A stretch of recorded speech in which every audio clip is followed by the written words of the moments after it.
الحمد لله رب العالمين وبه نستعين على أمور الدنيا والدين اللهم فصل وسلم وبارك وكرم ومجد وعظم على سيدنا وحبيبنا وشفيعنا ونور قلوبنا محمد الفاتح لما أغلق والخاتم لما سبق ناصر الحق بالحق والهادي إلى الصراط المستقيم وعلى آله وصحبه حق قدره ومقداره العظيم يا فتاح يا عليم أما بعد. Yang kami hormati dan kita muliakan segenap panitia penyelenggara diskusi membedah pemikiran Imaduddin dalam pembatalan nasab Alawi sesuai dengan tema yang tertera pada pagi hari ini. Begitu pula tuan rumah segenap pengurus daripada Ar-Rabitatul Alawiyah, juga saudara moderator yang kami muliakan. Mudah-mudahan perkumpulan kita menjadi penyebab turunnya rahmah dan barakah. Ini karena harusnya dua arah, tapi pihak Haji Imaduddin tidak kunjung datang, maka ada diserahkan kepada kami tim peneliti untuk memberikan pemaparan. Nanti insya Allah yang pertama sedikit sebagai prolog akan disampaikan oleh saudara Gus Rumel Abbas yang nama aslinya Ahmad Romli, ya Gus. Jadi antara Abdullah dan Ubaidillah ini, Romli dan Rumel. Nah, saya sendiri baru tahu nama beliau Ahmad Romli ini ketika melihat dokumen-dokumen resminya. Baru tahu kalau namanya Romli, nama beliau Romli aslinya Gus Rumel, hafizahullah taala. Nanti sedikit akan memberikan prolog tentang, karena digembor-gemborkannya kan ini tesis apakah layak disebut tesis atau tidak, itu prolog kami. Baru setelah itu kami akan masuk ke substansi daripada masalah. Tapi sebelumnya kami ingin memperkenalkan dulu saya sendiri. Kami dari tim pengawal Persatuan Umat, nama timnya tim pengawal Persatuan Umat. Ini tim terbentuk sebagai inisiatif dari kawan-kawan yang memang sebetulnya ada titik temu pemikiran kontra terhadap apa-apa yang disampaikan oleh Haji Imaduddin Usman. Nah, secara alamiah terbentuk sehingga akhirnya jadi satu komunitas yang sifatnya independen, bukan di bawah daripada Ar-Rabitatul Alawiyah. Hanya saja ketika banyak hal-hal yang menjadi pandangan kami sesuai dengan posisi daripada Rabitatul Alawiyah dan kontra terhadap Haji Imaduddin Usman, maka kami duduk di sini untuk menjadi pembanding. Kalau tadi dikatakan beliau penggugat, di sini justru sebaliknya kami yang pengen ngegugat.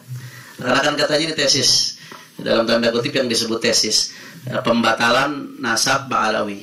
Nah, kami pengen menggugat. Kami lihat banyak sekali kejanggalan-kejanggalan dari berbagai perspektif yang dilakukan oleh saudara Haji Imaduddin Usman dalam pemikirannya, dalam penelitiannya. Ini yang akan insya Allah kami, kalau bahasa Betawinya, preteli satu persatu. Akan kami ungkap satu persatu insya Allah. Berharapnya sebetulnya ada langsung supaya bisa terjadi diskusi, dialog dua arah, saling menjawab, saling menyanggah, saling memberikan argumen, ad-dalil bid-dalil, al-hujjah bil-hujjah. Tapi ala kulli hal insya Allah kullu syai' fi salih.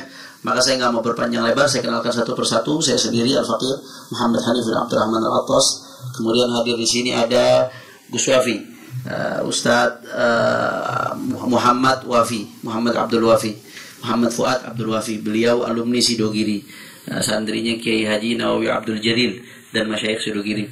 Nah, juga di sini ada yang udah nggak asing lagi, ada Gus Rumel Abbas. Saya kira la yafa'alan nas gamar al-mu'arraf la yu'arraf, al-mu'arraf la yu'arraf, nggak perlu saya kenalkan lagi. Nah, juga di sini bersama kami ada Ustadz Maimun Nafis. Ustadz Maimun Nafis ini santrinya Mbah Maimun Zubair, santrinya Gus Najih bin Maimun Zubair. Beliau alumni dan juga guru di Sarang saat ini di Al-Anwar. Dan juga ada Ustadz Muhaimin Bahiruddin. Ini juga santri dari Hadratus Syekh Kiai Haji Maimun Zubair dan para masyayikh Sarang. Beliau juga alumni, pernah jadi guru juga di Sarang dan sekarang sudah boyong rumahnya. Bersama kita juga di sini ada Sayyid Muhammad As-Segaf, atau yang dikenal Habib Muhammad Aventador.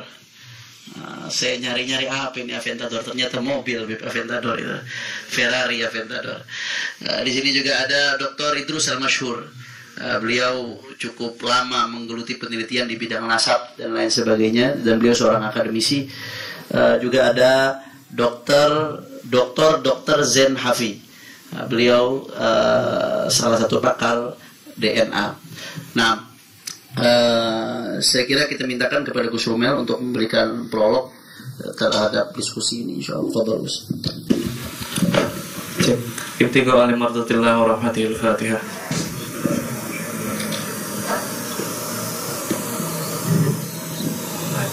Alhamdulillah, salatu wassalamu ala Rasulillah. Allahumma ja'alna mimman yastami'una al-qawla fayattabi'una ahsanah. Selamat pagi orang-orang yang dibatalkan nasabnya. Tapi sekali penggugat diundang di rumahnya dianggap pengecut dan gak ilmiah. Padahal seharusnya yang datang di sini itu kan orang yang sejak dulu 2 tahun terakhir bicara tentang tesis, tapi saya belum pernah sekalipun melihat apa yang diucapkan sebagai tesis diuji dalam sidang yang lebih akademik. Perkenalkan, saya Ramli, seperti yang disampaikan oleh Habib Hanif, akhirnya terbongkar nama, dan saya adalah contoh yang paling tepat untuk melogikakan secara historis nama Abdullah dan juga Ubaidillah. Bukanlah suatu yang kontroversial, bukanlah suatu yang jika tidak ada bukti historisnya, apakah dia adalah sosok yang fiktif gitu.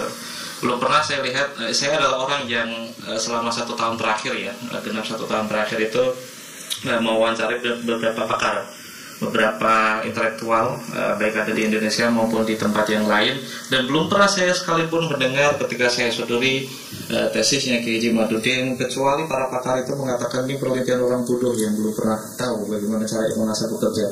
Saya sengaja mengawali presentasi ini dengan kalimat seperti itu karena diakui atau tidak banyak orang yang berusaha menepis dan meng-exaggerate apa nyebutnya itu, terlalu melebih-lebihkan, overrated itu penelitian yang seharusnya bisa disebut cuma clipping dan makalah, tapi naik derajatnya menjadi tesis yang sangat akademik. Bahkan untuk menggugatnya pun harus seorang doktor, kredensinya jelas, kuliah di mana, namanya pun jelas gitu.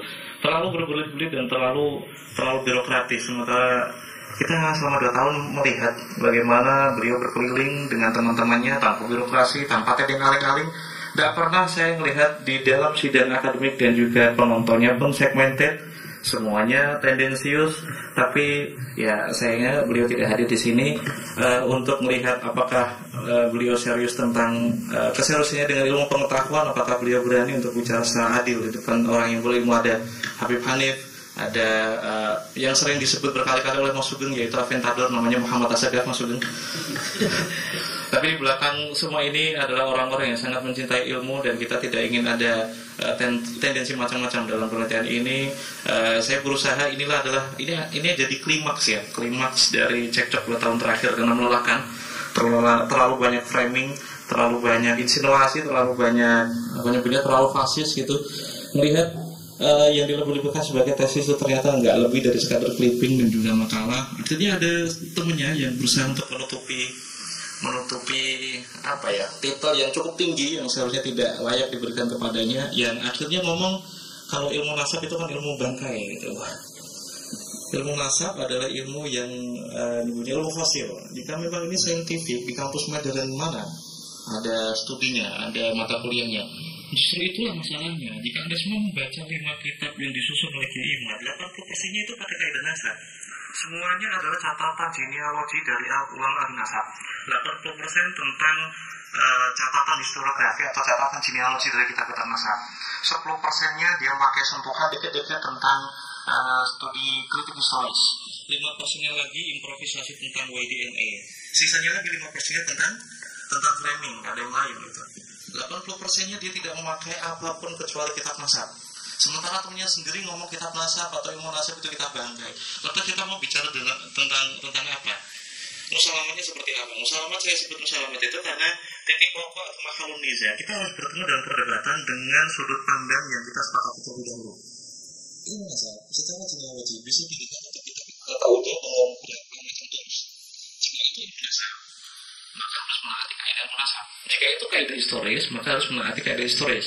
Terus jika memang ini bicara tools biologi atau tools genealogi, karena ini kan fenomena biologi ya, nasab atau fulan bin fulan itu kan fenomena biologis, maka harus memakai tools biologis yang memang teruji dari pakar.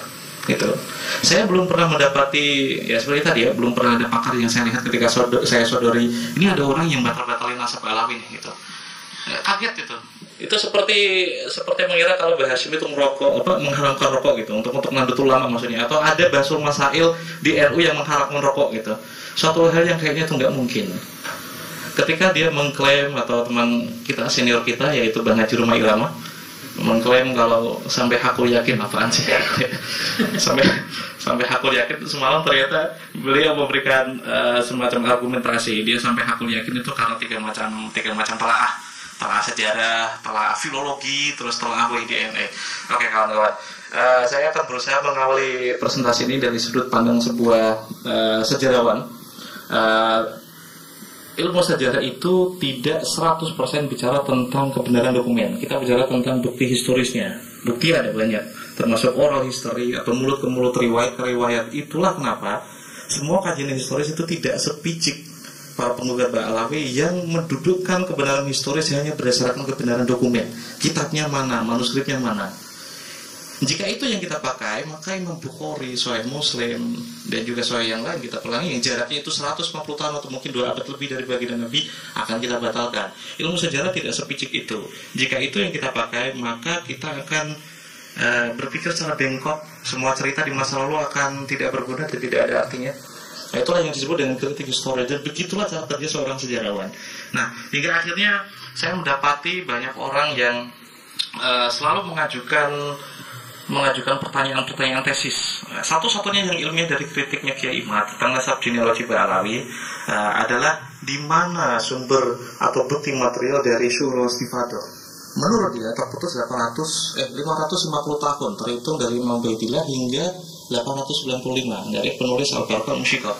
Saya tadi pernah berkerasakan. Nah, hitungan itu pun sudah pernah saya jawab ketika menghadirkan satu naskah tunggal yang berjudul Jurus Syafa yang ditulis tahun 820, sudah menulis nama Ubaidillah. Kitab itu ditulis ketika Syed Ali bin Abi Bakar As-Sakran baru berumur 2 tahun. Itu tidak pernah dijawab secara metodologis, secara filologis. Yang selalu bicara filologis pun mengatakan bahwa Wazir itu syahadah keturunan dari Syed Hasan bin Ali. Orang-orang seperti ini mau bicara tentang filologi. Orang-orang seperti ini dipercaya sebagai pakar filolog. Orang seperti ini dipercaya sebagai pakar sejarah. Dan telaahnya yang matang. Bang Roma katanya pakai manuskrip. Manuskrip apa coba? Satu kali pun saya belum pernah lihat para penggugat itu memakai studi filologi dan berdasarkan manuskrip. Saya ada contoh nanti untuk detail akan saya tunjukkan ke dalam presentasi. Ini cuma prolog, nanti teman-teman melanjutkan tentang telaahnya tentang Jurus Syafa yang tidak dia terima, ya karena Abdullah sudah disebutkan sebelum Syed Ali, orang yang digugat itu.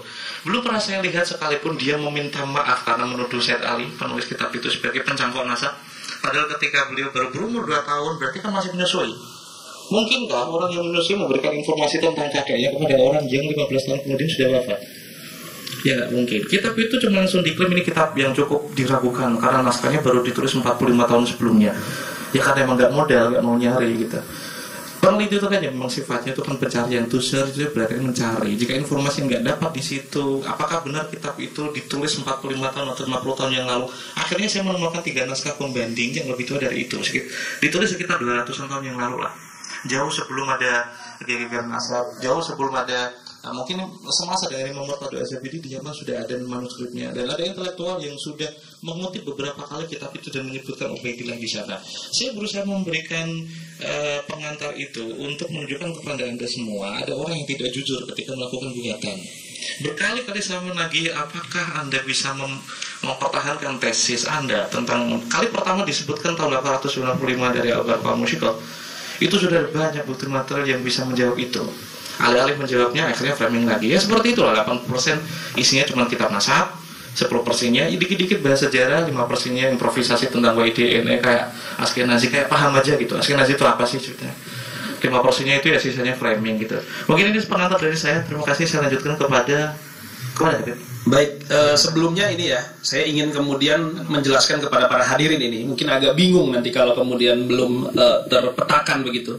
Salah satu intinya sebenarnya Gus Rumel itu ingin mengatakan bahwa ada sebuah kitab yang menyebutkan nama Ubaidillah sebelum Ali As-Sakran. Begitu kan ya, karena kemudian saudara Imaduddin Usman itu mengatakan bahwa pencangkokan pertama, begitu ya, pencangkokan dalam artian ada nama Ubaidillah itu oleh seorang yang namanya Ali As-Sakran dalam kitab Al-Barqah Musyiqah. Dan saudara Rumel itu mempunyai bukti bahwa ada kitab sebelum itu yang menyebutkan nama Ubaidillah. Namanya adalah kitab Al-Jarh Asy-Syafaf. Begitu ya. Baik, itu yang kemudian bisa dipahami oleh para sahabat-sahabat sekalian. Baik, silakan dilanjutkan.